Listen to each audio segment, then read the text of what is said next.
প্রত্যাশা নিয়ে কয়েকটি বাণী। জীবন তোমাকে কম দুশ্চিন্তা দিবে যদি তুমি তা থেকে কম প্রত্যাশা করতে পারো।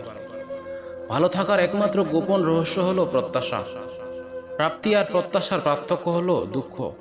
তাই নিজের প্রত্যাশাটা একটু কমিয়ে ফেলুন, দেখবেন আপনার দুঃখ কমে গেছে। প্রত্যাশা আমাদের মনের শান্তিকে নষ্ট করে ফেলে। তারা হলো ভবিষ্যতের জন্য অগ্রিম দুশ্চিন্তা। কোনো কিছু ঘটার প্রত্যাশা করার চেয়ে ভালো চমৎকৃত হয়ে যাওয়া, এতে করে কোনো দুঃখ থাকবে না। আমার প্রত্যাশা একেবারেই কমে গিয়েছিল যখন আমি 21 বছরে উপনীত হলাম। তারপর থেকে যা কিছুই হয় তা ছিল উপরি লাভ। উচ্চ প্রত্যাশাই হলো সকল কিছুর একমাত্র চাবিকাঠি ফেরত।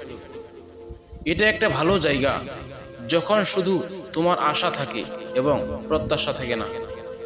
যখন তুমি প্রত্যাশা করার পরিবর্তে মেনে নিতে শিখবে, তখনই কেবল তোমার দুঃখ কষ্ট কম হবে।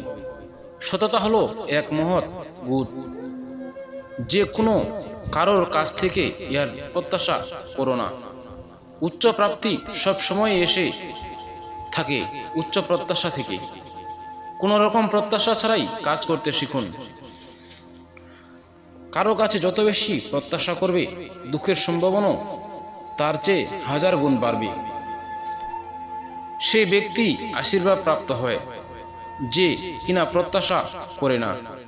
প্রত্যাশা নিয়ে বসবাস করো না, বরং বাইরে যাও, কিছু একটা স্মরণীয় করে দেখাও। আমি দেখেছি জীবনে অনেকটাই সহজ হয়ে যায় যখন আপনি কম প্রত্যাশা করবেন। ধন্যবাদ। এমন এমন ভিডিও পেতে আমাদের চ্যানেলটি সাবস্ক্রাইব করে পাশে থাকবেন এবং কমেন্ট করতে ভুলবেন না, কারণ আপনাদের একটি কমেন্ট আমাদের পরবর্তী ভিডিও বানাতে উৎসাহিত যোগায়। ধন্যবাদ।